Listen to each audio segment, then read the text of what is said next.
Okay, welcome to VoiceOver 101, where I get to talk to you for the next, I don't know, say 5-6 minutes.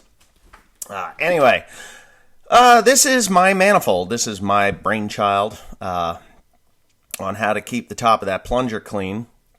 I know that Heston Agco Heston Massey Ferguson uses these stupid brushes that I just don't agree with. I may put them in anyway if this does not work, but for the most part, this manifold blows enough air onto it to keep it clean.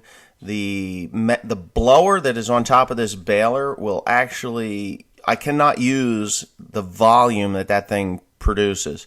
I'm actually going to put a T into the pipe that's there. Yes, a T into the pipe that's up top there. And I'm going to put a banjo coupler with another hose that I can walk around the baler with and blow it off using just that blower itself just to blow the baler off at the end of the day or whatnot, instead of going with the gas-powered blowers, because this thing creates volume. It is not a pressure blower. That is one thing that I learned, that it does not produce a tremendous amount of pressure. It just produces volume. We pulled that elephant cock pipe off the top of the thing, and Timothy and Cody did, and they were going to blow the plunger area out before we brought it into the shop. And Timothy hit the blower and darn near took Cody off the top of the baler, because he wasn't prepared for the amount of air that come out of that thing.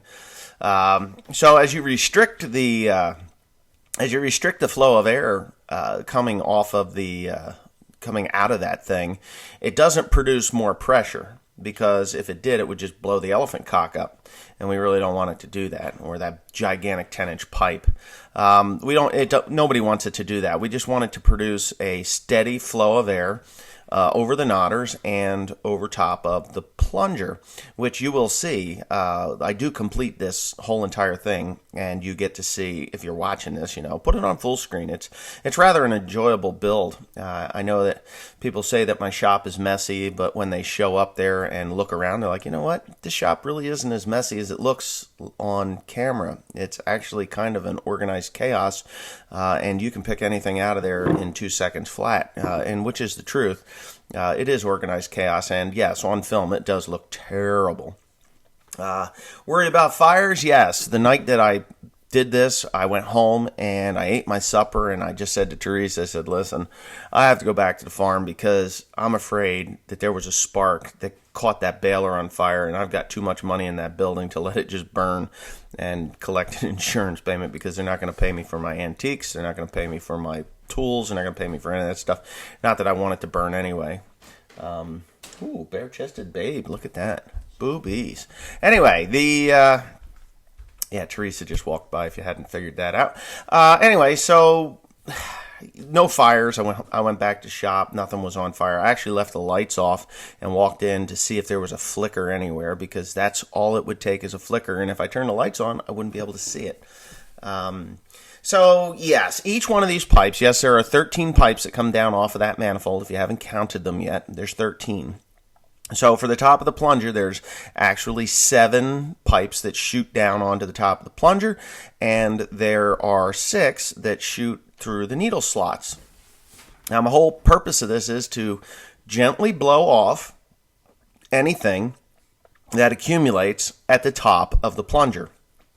The blower produces way more air than you could possibly imagine. It's unbelievable how much air that particular blower produces. The thing is huge. It's got its own rotary screen, like a combine air cleaner has, for the radiator, or whatever you want to call it.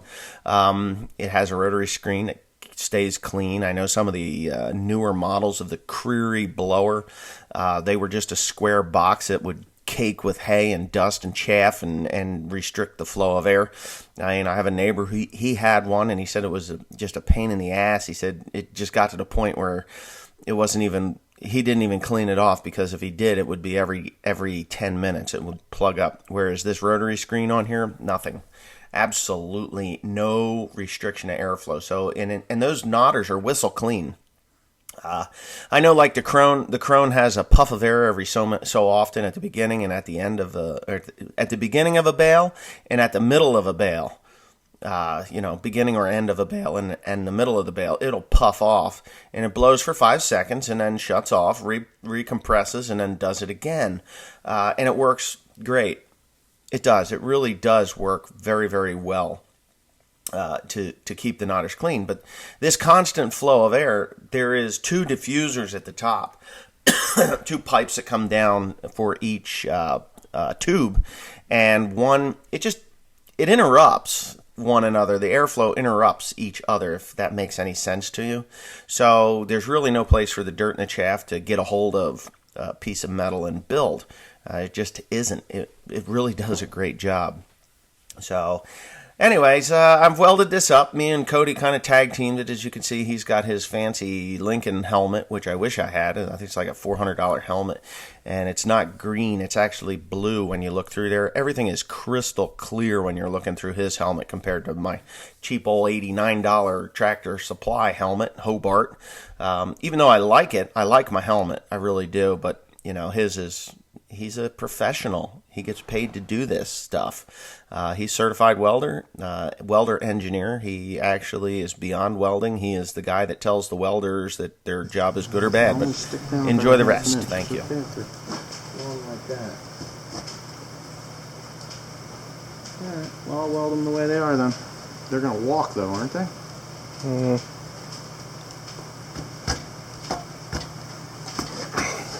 What do you think? You think they're going to walk on them?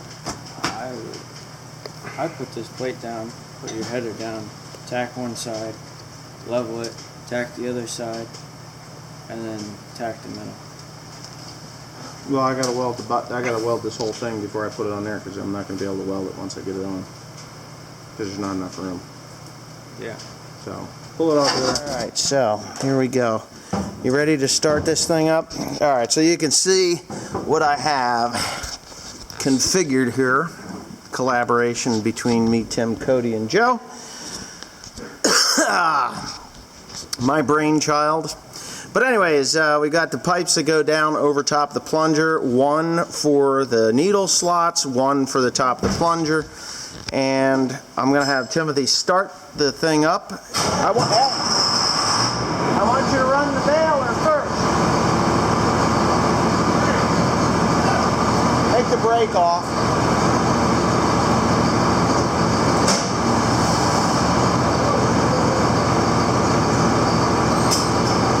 Yeah, that would be no good.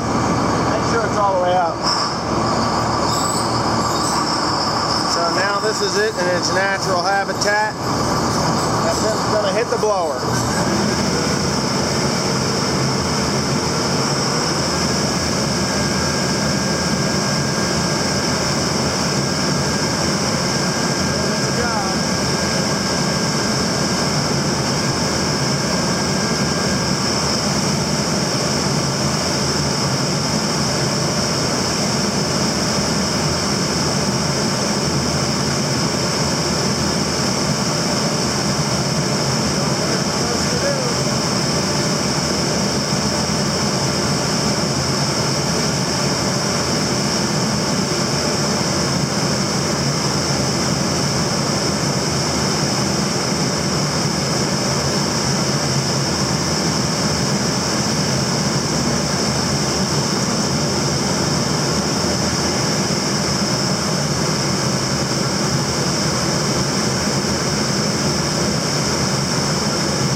Weird. Alright. Hey, get ready to lock it in the back position because I'm going to have to... Alright, about there's good. There's a little wad of stuff there, but I think it blew 90% of it off. Once it's clean, it should stay clean. That's the whole point of that. Alright, so it didn't hit anything. The only thing that's in there is this wedged in piece of shit, but everything else is clean. Yep, that's it. Yeah, it's wadded. Matter of fact, you know what? That's the one. Yep, that's it. Get that wad out of there.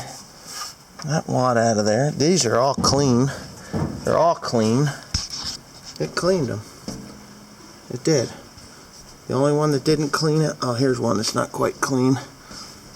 It needs to be completely, but once it's picked out of there. If it's cleaning them, then it should keep it clean. Right. Yep, once it's clean. What were you yelling about?